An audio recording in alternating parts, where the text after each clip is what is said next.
had no idea. MYM versus SK, it is the second game of the summer split.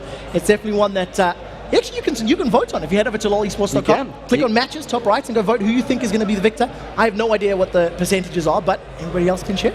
I'm thinking of checking it. That's what I'm going to do. This is brave. This is brave. This is impromptu percentages. We'll see whether or not. We'll see who the favorites are. MeetYourMakers versus SK Gaming. At the moment, 65% SK Gaming. Obviously, that means that 35% is for MeetYourMakers. So everybody backing a team that they recognize. But we are live into the game, ladies and gentlemen. It is the blue team of MeetYourMakers and the red team, of course, SK Gaming, playing from top to bottom as a wild Joe Miller strolls on past my camera. So in terms of the champions that we've locked in, I just want to quickly touch. Shen was the #1 most picked, most banned champion of the spring split at 77%, and Jarvan is the third best most victorious champion, winning 67% of their games. So you've got this clear fight back and forth between the super popular champions and another defensive start like we've seen from Fnatic and Gambit. Yeah, nobody really wants to lose the first game. And if you you cast your mind back to the spring split start as well, it was very similar. The first week was very tense because nobody wants to go 0-5. That is for damn sure. Or 0-9. They will all be playing 5 matches this weekend, and there's a lot of action that you could go. To get a 5-0 start would be a dream for any of these teams, and that's what they're all looking forward to. As it stands, though, it is going to be simply playing mobile wards, everybody standing in defensive positions, nobody going for any late invades. In terms of the bottom lanes that we can see setting up right now, Makler and Libic getting some vision down, almost getting that ward.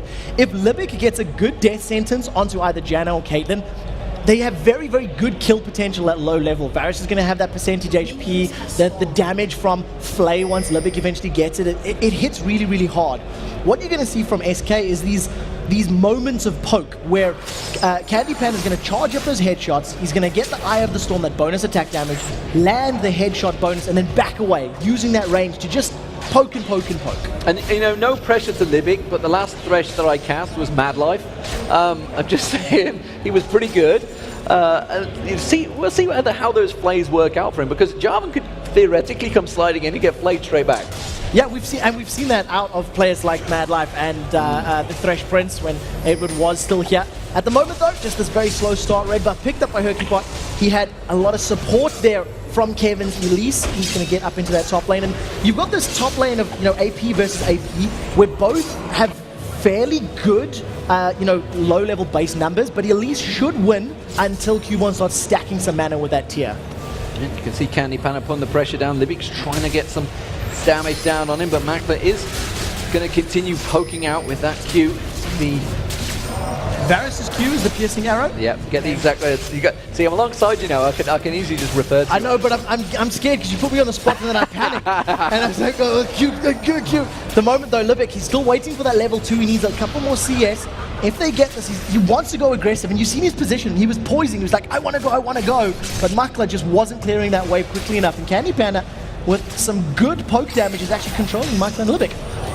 Well, we do see him getting caught out. He does get quickly dashes away with the 90 caliber net. There's no way he's going to get caught out that easily, that soon. There's just simply not enough burst damage. Let's take a look in that mid lane. Of course, it is going to be Sharu on Ari versus Ocelot. Ocelot being a little bit of a lane bully there. You can see he's trying to keep him back, but quickly those balls coming out from Sharu. It's going to keep him, and it's a battle of the balls in the mid lane. Now we'll see whose is stronger. Right now though, Hercubot, he snuck his way up into this top lane. Cubone still has his flash and that rune prison, so he can hold one threat in place, but Mokata is well aware of it, and this is something we see out of LCS junglers, is this gank and counter gank, where they sort of go, I think they're going to go here, I think they have the ability to apply pressure, and they're there to react.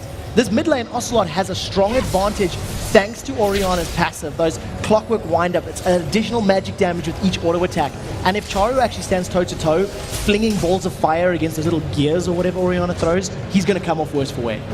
Oh, meanwhile, this bottom lane is staying very even between them. 21-22, the Piltover Peacemaker just catching Makler again there, but easily just life-stealing that back with that Doran's Blade. Ever so slowly, of course, by the way. It'll take a while these days with that Doran's Blade, but let's be the standard start that they go for and keep an eye across the mini-map. Not a great deal of action. We do see, it looks like Cubone coming back to lane, but he's taking a bit of a wild route, so I'm guessing he's going to try and place that ward down the river. which may or may not catch out Hercubot, because you can see it's already in position waiting. Yeah, and also in terms of timing, this ward that he's going to put down, it's going to cover the entry to the blue buff when it respawns. I actually think Kubon is delaying on purpose because I believe he wants to get that ward down. It'll last the 3 minutes and it'll cover the time frame for that blue buff respawning, allowing them to react if Hercubot does try to set up some sort of pressure or some sort of gank. So I think it's intelligent play. Once again, we do have a very brief pause. Yeah, it's MeetYourMakers with the pause at the moment. I can see it doesn't look like SK. They're all sat quite happily waiting. They're talking, although they shouldn't be doing that. Not allowed to talk about the game. Shouldn't be talking about the game. Not allowed That's to talk in about the the rules. game. We'll see when the admins are beyond the ball there, don't worry. They're paying attention. Sharp ears and sharp eyes. Apparently there's a PC issue, is what MYM was saying, so we should have that resolved fairly shortly. So what are we seeing so far from the game? I mean, this is obviously very early stages. We're at 5-minute mark, no real pressures. We're not in the days where you used to see the crazy 3-minute tower dives. Yeah. It's actually very even across the board. And who wants to be pushing the early game here? SK. I think SK need to be pushing the early game because of just how much the MYM team is going to scale. Candy Panda will always outrange Varus, but the power that Varus's ultimate, his percentage HP damage, will offer in team fights will always be more powerful than Caitlyn in the late game. So the longer this game goes, the more difficult it is for SK to, overcome these very strong, very powerful champions that their opponents have. So we're just waiting for things to get underway. If you have just joined us, well, we are under a small pause right now. It is MeetYourMakers versus SK Gaming. 5 minutes in, of course, we've just had Fnatic taking down Gambit in their first game of the season. Will it be the first of many? I did just ask Generated, are we going to go 28-0 this season? He's like, nah, I'm not going to go. I'm not going to commit to that one. Too early. We'll see how the rest of the weekend goes, and if they get a few more victories, I'm pretty sure Generated might be a little more confident to go on the record with some prediction scores. But all of these teams want to. All of these teams want to get off to that good start, because we talk about the Copenhagen Wolves from the previous split, who are now Ninjas in Pajamas. They had a very bad start. They were 0 for 9, and then they went 13 for 6, which is a fantastic win-loss record after they started winning games. Yeah, it's going to be interesting to see how they get going, of course. Remember, this is for a place in the World Finals. So the summer split will be leading up to that, and the dates are out there, actually. I'm not going to tell you the exact dates, because it's kind of like this block is where the World Finals is. It's a pretty big block. It's a pretty big block. But that full schedule, it is on LoL Esports, so you can actually start planning your trips and looking at flights and things like that, because World Finals is going to be amazing. We are back underway, though, ladies and gentlemen, and we do see Hercubot in that top lane is going to back away, so no action will be happening there, unfortunately, and it is back down to this mid lane, and you can see Sharu throwing out those balls. It's going to start getting aggressive. It's going to be very quick when the action happens there, because that shockwave, the charm, they're all going to be going down at the same time. Yeah, the thing we need to watch about that is Charu, of course, with teleport and not ignite, means he needs to land absolutely everything on Ocelot when Ocelot is alone. No minions can soak up any of that additional damage because of the shield that Orianna is going to be able to, put on herself, keep himself alive. We have another very brief pause. D-Man, I think you're bringing some bad luck with you. It's always me. It's always me. Sorry, guys. Sorry. It is always a game like cast. The pauses do happen. I'm trying to remember the All-Star games. There was a few pauses in and amongst there as well, but there were not too many. No, you can't bring that one on me. I'm just trying to see I if we can really... I didn't have a pause in any All-Star games. I think you're fine. I was perfectly... I only did 2 games. I'm just trying to pin it on you. That's all. That's all. No, we had no problems. You can see it's Kubon actually at the end there, just with the computer issue. The MeetYourMakers team just, of course, right straight on the case. Yeah, basically we just want to get this as optimal for the players as possible. You can't be playing on a PC that's... Oh, it's a PC swap. This is going to be a long one, guys. If you do have some lag issues or graphical bugs or things like that, this is the equipment. This is the tools of the trade. If you have a faulty engine in a race car, you swap it out. You swap it out. What I want to do is remind you guys of last season, because there's a lot of people that may be here that may not have seen everything that did happen in the spring split. So let's give you a quick rundown of exactly how it worked out. Of course, we did have the playoffs, but more importantly, the league positions, what led up to it. First and foremost, Fnatic, 22 for 6 going into the playoffs. We're going to ignore the playoffs for now. That's a win percentage, 79% of the games. One of the things that's very interesting about the top 5, I've got all the numbers written down here. It's got it all on a bit of pace of paper right here, ladies and gentlemen. Like this. All of the top teams average between 1.5 or 1.6 thousand gold per minute as a team aggregate. Everybody below the top 5 was around 1.2 to 1.3. just based on like mechanical skill alone, when you look at teams from the previous split, it's a really, really interesting thing to note. Just but how is that goal built? I mean, I think statistically it was like something like the first tower that goes down. Jason will be better with this one because he's been working hard on some sort of database.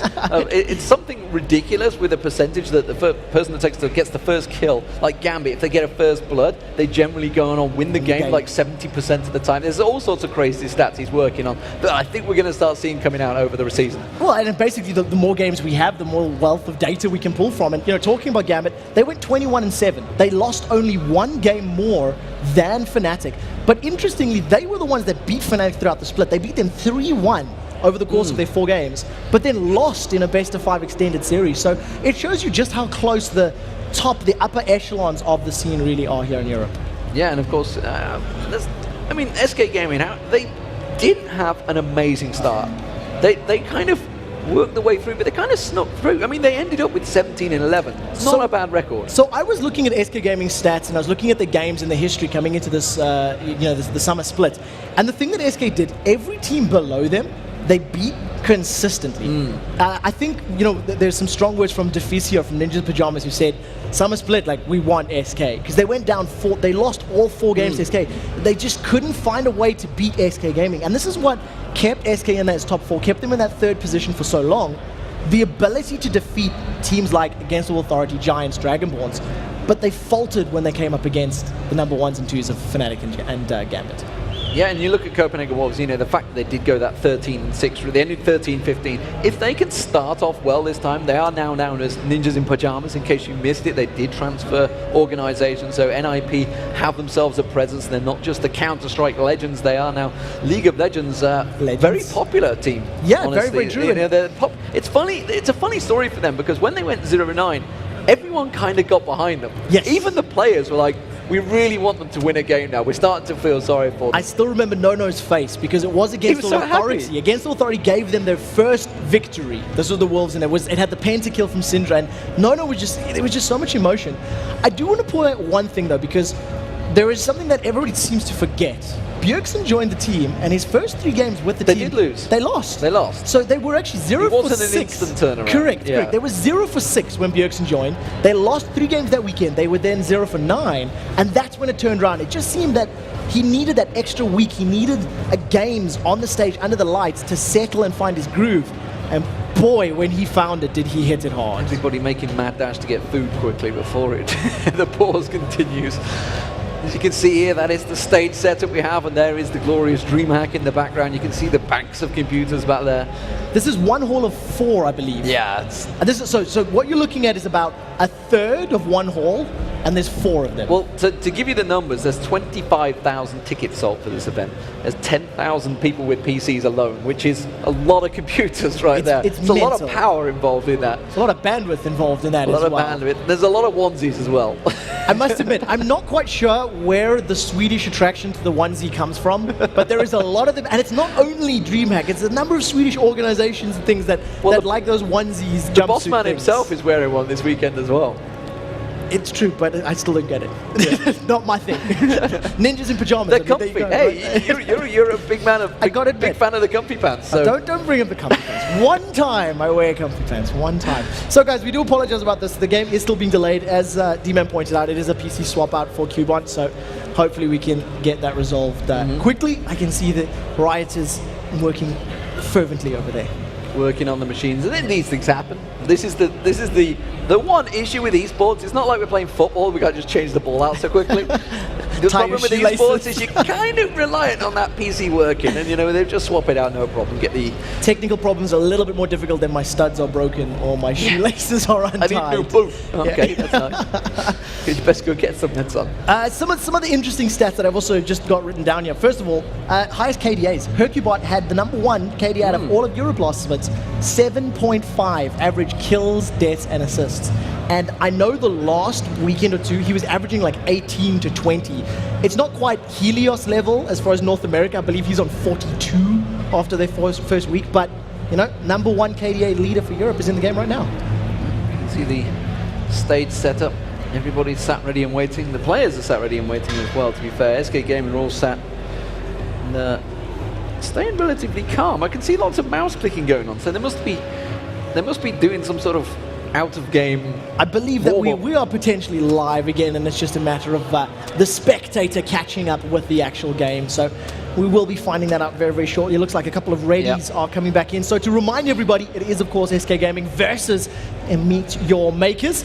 We are back into game number 2 of the LCS. Put your hands together. So here we go, 5.5 minutes gone, and a very close, even game. My word, I thought it was going to be a Vuvuzela. Was that a Vuvuzela? Ooh, air horn of Vuvuzela. Yeah. The song of my people, whoever you are awesome. The song of my people. Good lord. Next thing, the Lion King will be on. So as it stands, Candy Panda's getting caught out with that hail of arrows down that bottom lane. Makler just putting the pressure down, and Trevor's lost it. No, I'm finished. You see the death hit? It's called Candy Panda. It is going to get down. The play comes out as well. The damage going down on towards Candy Panda. They keep it up. They do manage to catch him as well. Very nicely done. And Candy Panda taking a lot of damage quickly from Makler there. Great control from Livic and Makler. It was actually like slow-paced fighting. They were just landing each and every consecutive auto attack. At the moment, Candy Panda is forced very, very low. He did take Cleanse instead of Barrier as his summoner spell. So if he does get caught up by that Ignite or by some CC, that Cleanse will obviously help him run away. But at this low HP, it's not going to save his life. So wisely, Candy Panda backs off. Howling Gale does go out, and he is, of course, going to get Hercubot to come and defend him. Everybody's going to back away. It's a double Doran's Blade being picked up along with those boots for Candy Panda. We'll see whether Makler's going to do just the same. No, he's going straight for the pickaxe, straight aggression, and a second Doran's Blade, not bothering with the boots this time on Varus. So he's going to be relying on the fact that Thresh can set him up to pick up kills, and that's basically his gambit. Janna is not necessarily the most aggressive of supports. Janna's not really going to put you as an AD carry in a position where you can get caught out if you position and farm safely. And that's all Makler's saying. It's like, I'm not afraid of you. I'm not worried about your Howling Gales or your slows from that Zephyr, so I'm just going to try fight as hard as I can. Interesting choice between Sharu and Ocelot as well. Ocelot comes back with the Chalice going towards that Athene's and Holy Grail. Technically, Athene's and Holy Grail could also come out from Sharu. He went for the Codex instead on the Doran's Ring, get that a little bit of hit points, along with the hit points that Ocelot picked up with the Ruby Crystal. So basically, when we look at builds like that, I would actually expect that Fiendish Codex to become a Deathfire Grasp for Ahri, and the reason for that, Ahri with blue buff and maybe 1 or 2 Doran's Rings is actually sufficient mana regen. She doesn't spam quite as much as an Orianna does, which is why Orianna needs that Chalice, because you're going to be doing command attack, command attack, command attack, and burning through that mana pool very, very quickly. Yeah, making sure he collects all of the gold. In terms of gold, they are at 66 CS apiece. We do see wards being placed out from Sharu in the river. Blue buff, of course, is going to get picked up by Ocelot with the assistance of Hercubot. I expect the exact same to be done for Sharu very soon. Yeah, at the moment, it's just this the exact same thing that we've seen from the previous game, where Fnatic and Gambit played it very slowly, very passively. Here, SK and MYM, they're looking for opportunities, but they're not trying to force them. Unless somebody really, really obviously oversteps their safety or their bounds, then there's no big engagements. Makler and Livic trading back and forth. Candy Panda actually picking a fight, and 90 calibers to safety. Yeah, 90 caliber backed away. And he is just keeping the pressure onto Livic, wants to stop him getting those souls, but I don't think it's going to work out too well. Candy Panda continues to keep the poke down. Still very even CS between those two as well. And the top lane, it's even across the board. And who does this benefit the most of? The fact that we talked about the fact that MeetYourMakers are a stronger late game team. We are only 10 minutes gone coming into this game, so we're nowhere near that stage just yet. But SK not really putting the pressure on that they need. So the one thing that MYM are severely lacking in their composition is a very clear initiation tool. Outside of Thresh throwing himself at the enemy with a death sentence or Ahri catching somebody with a charm, they don't have a Jarvan that can, cataclysm in with an Orianna ball. So picking fights is always going to be in SK's favor. And even though their team may not scale quite as well, if they pick the right fights at the right time, they can win them based out of the burst damage that can be put down from a full combo of the SK team. See what happens in this bottom lane, because SK Gaming, they do look like they're... Oh, hello, blue screen. Well, we can still see what's going on, luckily, so as it stands, I think we should be fine. Hopefully we'll be switching to another screen at the moment. Don't worry, guys. We can see our screens fine. So at the moment, if production wants to jump on, we can, of course, follow the action. And it's being looked at here. Candy Panda and Hercubot sneaking around on that bottom lane. Is that you or me? That's me. That's me. Who's going to be driving. Oh, Jesus. Libic, back to do my camera. Chain of Corruption does land straight away. They jump on towards him. The Monsoon comes out from Nif. It is going to be enough to keep him away, and I'm going to have to turn Auto Director off. And oh my God, the scroll button's on the wrong key. This is going to be a disaster, guys. I've got to do the camera. If production are on the same page, you can, of course, jump over to my camera, which I have configured and looked at in the middle lane. Ocelot forced out of lane. He's been pushed backwards. No ignite means that, unfortunately, there can be no kill for Charu. Since they're paused it, I'm going to change. Oh, no, it's the scrolly bug. Pause. We have had a very brief pause, so I don't know if this is for our benefit or for the players, but Blue Screen of Death making its LCS debut. I don't think I've ever seen that before. No, I can legitimately say I have not. That is a first for me. Thanks, Microsoft. Ooh, strong words. Strong words. I'm not touching that one. I'm not touching that one. So we do have the game unpausing very, very quickly. It was an MYM pause, so we'll see exactly who is going to be jumping back into this. Ocelot still has not recalled, and it does look like the Spectator PC is back up and running, so yeah, we'll see how this goes. Bottom lane, MYM put a little bit of damage into the bottom lane tower, but forced backwards. The first Stand United of the game was used in that bottom lane, but it amounted to nothing. They were not able to lock down members of SK, and it does mean that that ability is on cooldown now. I'm not sure if that's not me. No, it's not you, it's not you. It's a different PC, that's all it is. Good. We have very big names on this one as well. You can't miss what name they are, really. So Candy Panda going head-to-head with Makta there, using that shield, of course, from Nif. Very low on mana himself. So let's have a look. You can see that Ocelot's gone back. He's got the Catalyst to protect her now. He's backed himself off. He's kept up with the CS. Looks like the Wraith's actually going to be picked up by Shari, so he needed that little bit of extra gold there. Kumon helping him out. So still no deaths. We do see Hercubot waiting in the wings though. And he does have his ultimate on cooldown, so even if he jumped in, he would need to land a perfect EQ combo, get that knock up in the air, because there would be no more CC to, lock them in place. Makla is going to hold strong, and he gets out. That was very close. That was very close indeed. But Candy Panda's going to keep on. He's free farming. We do see that Max has gone back, actually picks up a pink ward. Now, if you remember back, it's cast your mind way back to WCG 2011. Pink wards were really won out by MeetYourMakers. So this dragon is getting picked up by SK Gaming. Nobody can see it at all, but it's something that they went for all the time. It was the pink wards. They were kind of the champions of it. Instead of using oracles, they used to use pink wards everywhere. I'm actually going to say you can go even further back, and if I remember back to the Go For LOL days where you and Joe were casting the EU Nordic and East matches, MYM just littered the map with pink wards, no matter who they were playing, no matter what composition. Much like Charu permanently using teleport, it's just something that the team was renowned for, and it obviously pays dividends. It allows you to clear out vision, allows you to control the site. And we do see Charu, as we're looking at him, he has got that needlessly large rod, so he's going for that DFG first, as opposed to something like that. See, that's what he builds into. Top lane, of course, is Rise as well, so he's going for the standard builds. He's got the Tear of the Goddess and the Catalyst to Protector. Kevin, meanwhile, went for the Haunting guys and starting to build up that magic pen that you do get on Elise. We do see the Negatron's Cloak also just being picked up by Cubon there, just getting that little bit of defense. That's an important pickup there, actually, for Cubon, because that of the way Rise is going to scale and build and get that mana, get the resistances. Kevin's not actually going to have enough damage to get through all of the resistances and HP that Cubon's Rise is going to have. Plus, when Cubon hits his ultimate and gets that spell vamp, he's just going to clear out those waves and sustain much more effectively than Elise will. So, down the bottom lane, they return. A BF sword picked up this time by Candy Panda still, so he's going to have that damage advantage over Makta. The pink ward also put down in towards them. Didn't want to see Libic sneaking his way into them bushes, throwing out those hooks. Meanwhile, they have the pink ward battle continues, and Libic will take down a ward of his own. That's a big damage difference as well. The fact that Candy Panda has the BF sword first, in addition to the Janna, who's probably going to have 3 or 4 levels into her E, which is going to be another big, massive chunk of auto attack damage. The only thing is, it's all on Candy Panda. Candy Panda has to do the poke, the control, get the 90 caliber net. So there's not really kill potential from that Janna Caitlyn combination, and it's basically what you're seeing in these fights. He's just farming it up as safely as he can, trying to get to a point where Jarvan and Elise can jump in for a fight and Candy Panda can just clean up with his damage from behind. We haven't really made use of the teleport yet either. We'll see whether Shari does suddenly start making the moves. Of course, the dragon was picked up by SK Gaming, so that does mean that they have that 1,000 gold advantage. Tower's not really being pushed across the board. Nobody's making aggressive moves on the towers. Nobody's stacking up, trying to go for it. We do see once again Hercubot coming down the bottom, but he's passed by straight towards, so they know that he's there. They know they have to be ready and waiting defensively, and that's why you see Makata sat just waiting in the wings.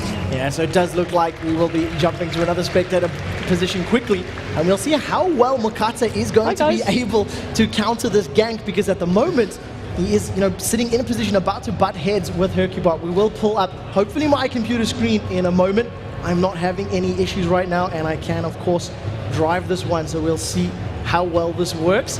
At the moment, the game is still continuing on. There is no fights, no engagements, and MeetYourMakers are basically just farming this out as passively as possible. Yeah, hopefully they will switch the screens back in a moment. And just, as you can see, the producer just sprints past, so it's kind of like, it's all going wrong. But it's good that you can see us, guys, because we can keep you up to date with what exactly is happening, even if it does surprise me. Here we go again. We're back on the screen. It is yours.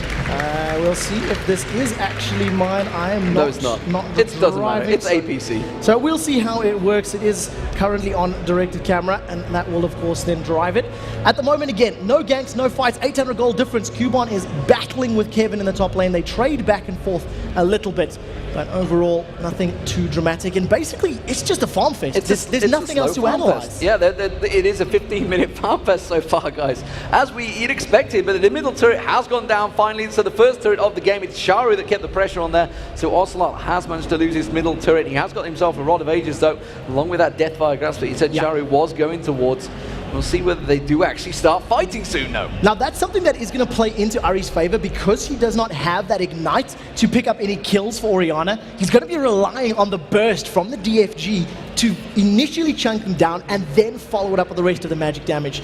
With that middle tower down, Ocelot's going to be under more pressure to farm defensively and keep himself safe. And you can see him, he's picking up the Wraith camp. Down the bottom lane, they're going defensive, and he's going to be the first kill picked up. Sharu goes in there. Meanwhile, the top lane, they're also diving in towards it. It's going to be Nif getting caught out, though. Sharu should pick that one up. Makler's the one that takes it. So that is 2 kills straight away for MeetYourMakers. It's not over, because there was a fight in the top lane. They traded damage back and forth. Makata used his stand united, and you can see that both Kevin and Hercubot have been pushed backwards. So with those kills and the gold advantage of the tower, MYM are pulling slightly ahead. Kevin is going to be hard-pressed to defend this lane, but in fact, MYM decide to back away and not fight in the bottom lane and pick up the tower. That's the second turret of the game, and that does push MeetYourMakers with a 2,000 gold advantage now, despite the fact that SK Gaming did pick up that first dragon. So we see them all backing off. Infinity Edge slowly getting built up by Makler. He's almost completed that major item. Meanwhile, Candy Panda also pushing towards the same thing. He's a little bit further behind in the build. Now we'll see whether or not this composition of SK can handle the pressure that MYM can apply. You're talking about how the teleport had not been used, and within a minute or two, Charu joins the fight in the bottom lane once that DFG was completed, and he picks up, the first blood, followed up with the second kill. It is on cooldown, will be for a couple more minutes, but once it's available again, the fact that those towers are down in both middle and bottom lane means SK are at threat of being caught out, because they have to overextend further into, non-safe areas. And actually, if you look at Makata, he didn't upgrade past the claw, the Matrix, and instead he's going rushing straight away for that Runic Bulwark, and it's something that Hercubot has not done. Hercubot's been looking for those kills, but it's just not been working out, whereas Makata already is in that team stance, that team help to come straight in there, and I expect MeetYourMakers are going to start grouping up soon. I'm going to be honest, touching on, Hercubot and his ganks, if we think back to the spring split, his early level ganks were incredibly powerful. Pre-20 minutes, he was able to find opportunities and find ways to make kills happen. Right now, he's been unable to replicate that success. Number of vision and sight wards are down in and around the dragon area. MYM are posturing maybe for a fight. SK are a little bit out of position, but the numbers advantage is with MYM. But take a look, there is no teleport and no stand united, so that's very, very crucial if MYM pick a battle. Yeah, you can see MeetYourMakers starting to get in position. Cubon is trying to cut off Kevin there. Kevin instead has gone back towards the top lane. It does mean they're going to dive in. Hercubot's going to get caught out. He gets hooked. He gets Yeah, I can't use that word, but Makata and Libic, they do manage to make a very successful kill. Absolutely destroyed, and it all comes down thanks to those visions, thanks to the sight that they had, the ability to actually control the vision in and around the map, land a good charm and hold Hercubot. Dragon goes down, MYM are moving forward, Ocelot's got that command protect on, and MYM, if they get a hook, they're going to go in. SK are thinking about this, and this is brave. They're thinking about going for it, and it's going to be Kevin that goes in there. There's going to be the ball on top of his head. Will it be enough? Chain of Corruption comes out. It could well stop them in their tracks. Whoa. They do manage to get Libic down there, but look at Sharu. He's keeping the aggression down. And MeetYourMakers, well, they get out very, very successfully. So a good fight there from SK, and it's what we were saying, that MYM is lacking that initiation power. Unless they throw themselves at their enemy, they don't have a clear engagement, whereas an Elise, a Jarvan, a command Shockwave from Orianna is a great initiation tool and allows them to at least pick up an exit kill, but SK are still 2,000 gold behind. And apologies, guys, of course, the colorblind mode is not on, nor is the game sound, but that is just an issue that obviously the main PC that we are using to spectate has had issues. So we're just using a backup. It will be fixed, of course, for the next match. As it is, though, we're going to continue on in this game because we don't want to interrupt the players too much. And SK Gaming, they're starting to slowly fall behind here. They did manage to get a kill on that last one, but they need to put some pressure on these turrets. And they need to actually pick fights. What they did that was very smart after that Dragon engage was jump in, pick up a kill, and then back away safely. They didn't give up anything more. And that's what they're going to need to do to keep themselves in this matchup. Because they have that clear advantage of picking fights, they need to make use of that. If they let MYM come to them, then it's going to be on MYM's terms, with Stand United, with teleports, with vision, and they're obviously going to fall behind. We do see in the top lane, Kevin's caught. Kevin gets hooked. He does manage to repel away, though. Will it be enough? We can see the hook will not be back out.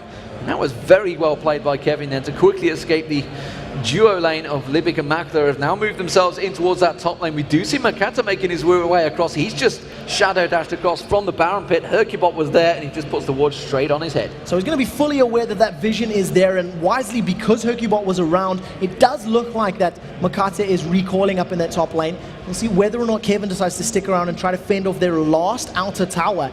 There are 2 towers behind and a dragon, but it only equates to about 2,000 gold. So SK are still farming well, even though, you know, they've got all this map pressure. Charu is trying to defend this mid turret and takes a lot of damage from Candy Panda. Yeah, that mid top turret has gone down, though. And SK Gaming, they're going to start pushing for this one. But it looks like MeetYourMakers might well try and go defensive here. We do see Sharo backing off with the duo lane heading down the river. Yeah, that's exactly what I was going to say. The fact that they got that tower, that means they now have the ability to come down. There's a teleport coming in from the side. Charu's thinking about it. He cancels it, gets 50% of the cooldown back, and it just shows MYM are willing to make plays. They wanted to teleport in, get the charm from behind after, you know, Ari can dash in there very mobile, but instead they decide to back off and say not this time. Yeah, it's those exact plays that put MeetYourMakers in towards the summer season as well against Dragonborns in the promotion playoff. They came back from 2 games behind to take it 3-2, and now MeetYourMakers there on the aggression. You can see Libic just off the side. He is stood on top of a wall trying to get those hooks out, so they're well aware that they're going to be coming, and they quickly wave clear. So very good defensive wards from SK allows them to at least react to that play.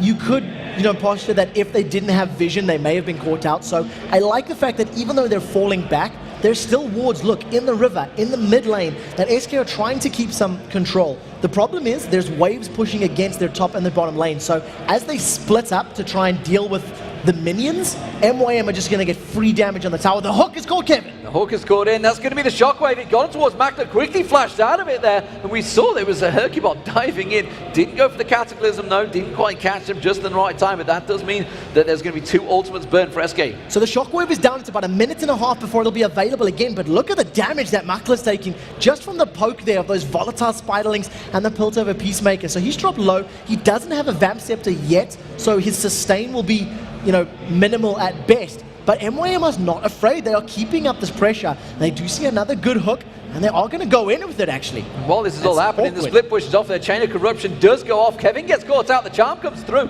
They do put a lot of damage down on him too, and the Dark Passage was just used to simply back away. But while this is all happening, we did have Makata split push in the side. Yeah, MYM had very little communication. I seen the Varus ultimate go out, and my brain was going, that's very strange. They're going to fight now with Shen. Shen didn't come into Stand United. Nobody from MYM dove in.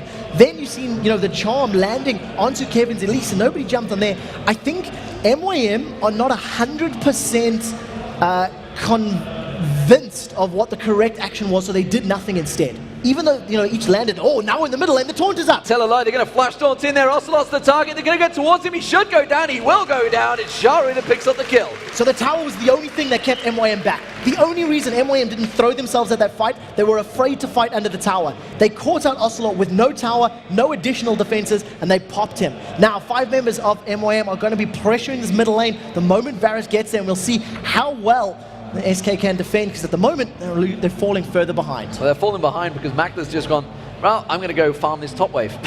You guys can keep pushing, but I'm off. I'm going to farm.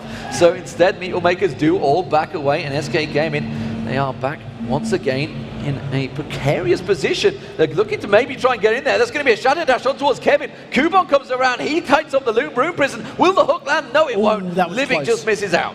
That was very, very close. If that hook had landed, Libic would have been able to pull himself over the wall with the secondary active of that death sentence, but instead, he manages to get to safety. The one thing that you can never, ever discount when you are looking at an Orianna is the power of that shockwave. Think about the alternate attacks victory over Giants, how one shockwave, when a team was 15,000 gold behind, won them that game and that series and a berth into the LCS. SK Gaming, if this trend continues, will be hoping to perform similar, because at the moment they're behind in practically every metric. SK Gaming trying to take the dragon here. You can see they've already started off, but the rest of MeetYourMakers are starting to collapse in towards them here. They have to be very careful about how they play this one, and SK rightfully back away. They're not feeling strong enough in the team fights just yet. No, Kevin was a little late to the party. In addition, MYM have got very good vision if you look at the minimap, but now as SK decide to group up as a 5 and push forward, ooh, the charm is caught on Hercubot. Oh, it's not really the one they want to get, and he does actually go very aggressive there. The rest of MeetYourMakers collapsing in towards him. SK Gaming are going to try and rush this for the tower. This is a smart move from SK, because the Deathfire Grass active was used by Charu. He was anticipating an aggressive play from Hercubot, but instead he backed off. Now the presence of MYM from the side has been enough to save the tower, but that's 2 or 3 auto attacks away from complete, destruction, and that's what SK will be looking to try to pressure here. Again, it is situation 0, and you can see SK, they want to get back on this dragon, but they don't really feel comfortable enough to start it off, and you can see MeetYourMakers, Libic throwing out the hook there, catching it on it. That will actually mean the dragon will get started off, and SK Gaming, they're going for this one, and well, Charu is a long way away. He does have teleport. Will he get used in? I don't think he will, and it looks like SK will secure the dragon. Very good play from SK Gaming, realizing that they had that opportunity. They knew that they had the numbers advantage. They were clumped up as a tight net 5, and they all had their ultimates available. So if a fight broke out, they had that great initiation burst potential. Instead, it's just going to close that gold gap just a little bit. Teleport is available, as you mentioned, for Charu, so we'll see if he decides to use it. It looks like he is using it onto the enemy blue buff, so we'll see who he's going to catch out. It could just be a split push. That's a very interesting teleport. Oh, it's for Candy Panda. That's why I didn't see him caught up in the bottom. Is the charm going to land? He does manage to use his ultimate, lands it straight in there, and it just pops him where he stands. No chance at all. And that was an easy pickup for Charu. Yeah, I apologize for doubting you, Charu. You seen the opportunity. I just couldn't see Candy Panda off to the side of the minimap there, and of course he realized that he could jump in from behind and pick up that kill. Right now, MYM now stacking up in this middle lane, and we'll see if they win to apply pressure, or they can just play it slow as they have. Well, no, with that 20-second death time, they're almost certainly going to push in for this tower. It may well mean the first inner turret of the game will go down. It's MeetYourMakers keeping that pressure on, and now it's 4 for 0 in turrets, and SK Gaming, they've really got to get themselves a turret, got to get themselves something to push out from their base, because they are slowly but surely being shoved back in there. Basically, I really feel like SK needs to pick a fight. They have great synergy when they combo all of their abilities together, and if the fight is going a little bit awry and a little bit strange, you can reset it with the Janna Monsoon, with her ultimate. Kick everyone from MYM out, get rid of Ari, get rid of Rise, and say, this is who we want to focus, and pick off one kill after the other. It's a 4,000 gold deficit, which is not a massive number, but because of how quickly Charu can kill somebody, it becomes a much bigger deficit when they lose a member. Ocelot's continuing his farm. He's got Athenes and Holy Grail complete. So, meanwhile though, Phantom Dancer versus Azil is the difference between the AD carries. Makla in a much stronger position, despite the fact they've got the same amount of farm. There's just 1 kill apiece, of course. That assist and the fact that all the global objectives with those towers being picked up has given Makla that advantage. And Ace in the Hole was just used out there, trying to get on towards Charu. It was blocked off. doesn't mean that ulti is not going to be available for a short while. The tower on the bottom lane was being shoved there, and starting to work it down again. So talking about the itemization as well, you can also see that the Negatron Cloak has been picked up by Candy Panda. So not only is he a little bit further behind in terms of damage, he does have a little bit more survivability, and that's because he's facing a double AP comp. With both Ryze and Ari, it's a very, very good item pickup, and it'll most likely become, you know, a Banshee's Veil at some point later in the matchup. Right now, SK just grouped up to defend this bottom lane turret. Stand United is available, so at a moment's notice, if Mokata does want to join the party to play, he can do so. They have a big creep wave on that top lane that's going to be pushed in by Mokata, and of course this bottom lane is where MeetYourMakers are going to follow this creep wave up. So SK Gaming have to be in a defensive position ready, but they are all well out of position. They're going to have to dash across to try and get over towards this turret, because MeetYourMakers are all over it already. Yeah, by the time SK gets here, this tower's going to be dead. Simply put, they didn't anticipate MYM re-initiating on that tower, and it's because they have no vision. There is no vision down on the bottom half of that map as far as SK Gaming is concerned, so they simply were not aware that MYM had stuck around for that long. So this is what SK needs to work on. They do have that, you know, Sightstone sitting in Janna's pockets and going to be trying to get some vision control, but they really need to do a lot more with the wards to prevent that happening. Sharu is going to pick up the blue buff. That's the enemy blue buff, and obviously taking that away from Ocelot's going to lower his cooldown potential. He's fighting hard to keep his team in this one, but SK Gaming, they just seem one step behind every single move that MeetYourMakers make. Yeah, and it's great to see MYM doing this because they have been in complete control of the map. And that's basically what they've been playing. You know, we see that very, very long standoff between 20 and 25 minutes in the mid lane where MYM were so clearly chomping at the bit for a fight, but they just weren't comfortable doing it while the turret was there. And the moment they caught SK a little bit out of position with no turret to fall back on, they just dove in for the engagement. And seeing Charu, for example, use that teleport to pick up a kill on Candy Panda, they're willing to make brave, big plays. And if it keeps up, they're looking set to win their first match of the LCS. SK wanted to try and push and get their first turret. There's 5 of them all grouped up, and they're just wondering, what are we going to do about this problem? And it's the split push problem. This is a problem that they faced against Fnatic many, many, many times, and every time it doesn't work out, unfortunately, for SK. Are they slowly but surely falling into the same trap? Well, that's the problem. You fall behind, and then if you cannot deal with the split push and fight the 4v4, then you do get in trouble. The hook has landed. They've caught Ocelot. They've gone into that chain of corruption, lands on everyone. That's going to be a great shockwave, though. And the Cataclysm comes straight back in on top of it. Sharu does take down Niv very quickly. Candy Panda manages to get one down, but it's 2 kills already for Sharu. Charu is insane with those charms. He's landed them time after time, and the number of epic level ultimates there was massive. Stand United was channeled, but the target was killed before Shen could arrive. And if Mokata had actually arrived at the party, at the fight, that taunt could have made it even worse. So a 2-for-1 trade in which MYM are victorious thanks to an amazing closing charm there from Charu. Well, MeetYourMakers thinking about pushing this one through, but I don't really think they've got enough of an advantage to try and take it through, and wisely, the brothers of Mokata and Makler do back away from that mid lane. So they do just, you know, shove the wave, pick up the farm, and then back away safely as quickly as they can.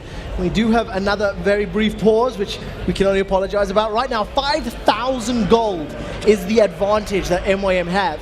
They're in the driving seat. It's up to SK to respond. Absolutely. 7-2 open kills. Like you say, 5-0 turrets. It is a big, big difference. And all of the vision taken away from SK Gaming now is really causing a problem, because that's why MeetYourMakers are quite happily to maneuver around the map. But if I look at the minimap now, SK have just put out a bunch of wards. But the problem is that Libic, I believe, has just gone back and got himself that Oracle. So he's just going to come straight back in and clear it out. Basically, this entire game has been determined by the vision control. Because MYM have simply had better vision of the map, they have been able to make smarter decisions, push towers, you know, pick up kills where maybe if SK had better vision, they could have avoided. So right now, we do see that MeetYourMakers are going to slowly start pushing these waves again, and it's just going to be the split push battle until probably Stand United is available again. I lied, he hasn't got an Oracle. I lied. I thought that's what he was going to go back and buy. Instead, he got double Ruby Crystals. He really wants to be beefy. That's a pretty high pretty beefy Libic, right? Yeah, there. that's a 2,800 hit points thresh. So, you know, this is the one weakness MYM have. And I've used the word, and I'm going to say it again. Libic has to throw himself at the enemy. And basically, that's what his HP is for. He's pretty much just going to say, look, I'm going to soak up as much as I can. I'm going to get the defensive stats from that Runic Bulwark, which will make my effective HP even greater, plus the shield that he's got from that Dark Passage. So he's literally their be-all and end-all when it comes to a 5v5 engagement, unless, of course, a good charm gets caught out or, you know, a good flash taunt from Makata. Oh, we see that actually Cubon's a long way away from this fight, and that's going to be the first turret picked up by SK Gaming there.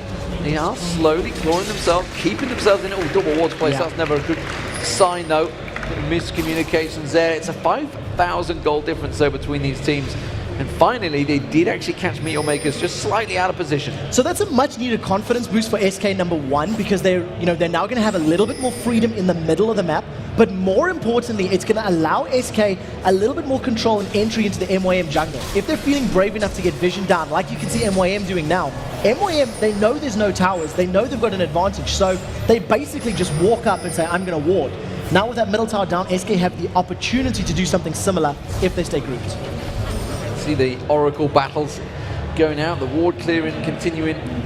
But the bottom lane is going to get shoved in by Sharu. The mid lane, as you can see, being worked on by that duo lane. The top lane was also pushed in by Kubon. So MeetYourMakers pushing every single lane right now, seeing one advantage that they can gain. They have lost a lot of wards in there because Nif's just cleared out a whole bunch of them, but they are stacked, ready and waiting around that blue buff. And on top of that, look at Makata's itemization. Not only have they got this vision control and the elixir control, etc., Makata's gone for distortion boots. So the flash taunts, literally, again, just really signaling where their initiations come from. So basically, when you're looking at an engagement or a situation like this, your eye should only be on Makata and Libic, because if they are a little bit ahead, as they were there for a few seconds, they're the ones that are going to start the fight.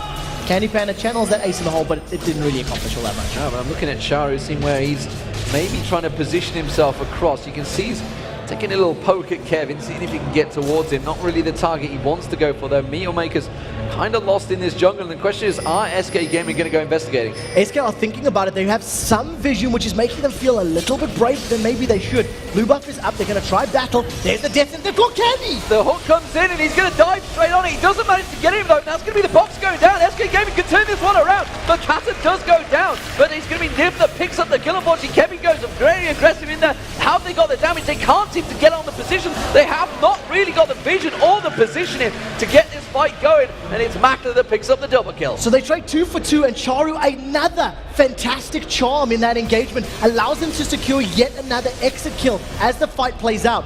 Candy Panda with a very good cleanse. He actually counteracted that secondary pull of Thresh, and then when Thresh followed in, he pulled Thresh into the middle of his entire team. The problem was, the box then surrounded every single member of SK, and they were trapped inside the box, allowing all of the, the splash damage from Ryze and from Ari to stack up. Sharu is not done yet. He's still hanging around there. There is that ward from SK in there, though, so they have got vision of him. They're not going to walk so blindly in, but Sharu really wants to get back on Candy Panda again. Yeah, and he can. I mean, his Deathfire Grasp is going to be available, actually is available. He does have his ultimate up as well with that blue buff, and you're just seeing, he's just going, well, look, I'm going to throw out a charm. If I get caught, I have 3, I have a hop, skip, and a jump from my ultimate to get to safety, and he can afford to play with fire effectively. So 9-4 currently, MeetYourMakers. Not gone 100% their way, but definitely is looking like they are in a strong driving seat right now. 5,000 gold difference. You do see MeetYourMakers clearing out around that Baron ward and actually thinking of going for this one. So they've started this run off because they realize they have vision control. They're going to see Hercubot sneaking up, and they may decide to actually pick a fight with Hercubot. We'll see how this pans out. I think smartly MYM decides to back away a little bit. Some split decision making, but they're basically saying we're not 100% convinced about this engagement. The rest of SK are slowly starting to group up, and they could actually contest this. MYM may try to set up a death bush bait, yeah? Sharu is definitely trying to set himself a death bush bait in the bottom lane, but this top lane area is around the Baron. It's where Ocelot's not having any of it. He's sticking around, he's got that ball out, keeping vision. He can see that Makla's not there, so he realizes they're not starting out the Baron, but Sharu is on the inhibitor turret right now in that bottom lane. He's continuing to keep the pressure in. Nif is the only person there. Now Kevin's going to close the gap. He's going to come around, not going to land that cocoon, but Sharu has to use his ultimate to get away, and that means MeetYourMakers, they're going to turn back in towards the Baron. The hook that's up towards Hercubot. Are they going to follow up on it? No, they're not. And the rest of SK Gaming racing to get in it, but again, they are going to peel away from the Baron. So Baron is a very, very risky play for MYM because it's going to take them a long time to burst it down. Varus is their only real consistent damage source. Rise can help, but they're not the quickest team. SK are grouped up as 5 now against MYM. They've gone in! They're going aggressive because Sharu is not there, simply put. He's taking the inhibitor turret down though, so they have to get something from this. Will it be anything? They're going to try and get in there, but the Chain of Corruption hits all of them once again. Makata's the only man to go down, but they're going to lose an inhibitor for one person. That's simply not worth it. MeetYourMakers again tactically outplay them. SK have not fully committed to this recall though. 4 of them, they've stuck around, they've stuck on Baron. MYM are now moving into position. There is no Shen for 35 seconds. Teleport is up for Charu. They've called Lipic out. Are they going to get the Baron? Let's see if another fight's going to break out from MYM. I'm keeping my eye on that teleport. You can see the Baron is almost going to go down. There it is. It's going to be Hercubot that closes it out. Kubon gets caught on. The hook comes out from Lipic, but they're not going to follow it through. But the Nexus turret will go down in a moment. That is going to be Candy Panda picking up the kill, but there is one of the Nexus turrets going down now. And Sharu has finally decided to back away. Lipic will go down, but now SK Gaming with a 5-man team with the Baron. Kevin's gone back. They can push a lot of objectives The here. problem is they are so far back, they have only one outer turret picked up. In order to push, in order to take advantage of these death timers, they have to start all the way at the first turret. They're going to do the best they can to chunk this tower down. Once Candy Panda gets there, it's going to help a lot. And you can see defensive duties of both Hercubot and Kevin. They're holding the fort. They're going to defend against those super minions and a potential Charu X-Packet. Yeah, everybody backs away from SK Gaming, so they're going to spend a lot of that money they just earned, taking down the Baron, picking up those kills has definitely closed the gap. You can see it's just 2,500 stacked between the two teams now, so closing half of the gap already just from that little bit of play. But they do have one Nexus turret down, the bottom lane is exposed, and those super minions pushing against them. That's why we see Kevin down in that bottom lane. He's starting to clear that out. He's got himself the Ryla's Crystal Scepter though, along with that Abyssal Scepter, so definitely got a lot more hit points, a lot of ability power, and a lot of magic penetration as well. So he's going to start doing problems for them. Meanwhile, look at the two mid laners. Both closing in on 400 CS. Yeah, massive numbers. It's just the mechanical skill that these guys have is fantastic. And with the split pushing that Charu's doing, he's actually pulled a little bit further ahead. Look at SK now. They realize they've got this, power play position where they have the Baron buff up. Teleport. And they're going to try put pressure on this bottom tower. Teleports on the bottom. You can see Charu. There's the home guard. He's running in. Look for the charm. They're going for Candy Panda. We see the Chain of Corruption just missing there. Charu's going to try and dive in. It's Candy Panda he wants to get onto. The damage on Ocelot is pretty big. They're going to close in. They're going to get the Shadow Dash across. Ocelot doesn't get the shockwave off. This could be tragic for SK Gaming. They're going to dive in, but I'm not sure they've got the power to take it. It's going to be Hercubot. He's taken very low. Kevin's getting poked down as well. Makata may well be the next focus. There goes Candy Panda. He gets caught out. Now it's going to be Nip. Nip will get dropped down as well. That's a double kill picked up for Charu. Kevin's also getting focused on. That is another one down. And just like that, MeetYourMakers turn it back around. Makata managing to join the party with Stand United. I think he got a 4-man Shadow Dash taunt there across the members of SK. And so crucially, Ocelot was popped before the shockwave landed. There are 40 seconds on the clock. This is enough time for Makla, Makata, and Lipic to finish this one out. They are tanky. There is only one turret to face check. Are they going to do it? That's the question. They need to get through Hercubot. It is a 1 versus 3 situation, and this is a difficult one to defend. Surely no problem for them. Makla just working down that Nexus turret. That's going to get dropped down. Hercubot's left on his own. I don't think they're even worried about it. They're just going to go straight for that Nexus, and it will be MeetYourMakers picking up their first win in their first match of the summer LCS. Ladies and gentlemen, what a game. 8-1-5 from Charu, the only death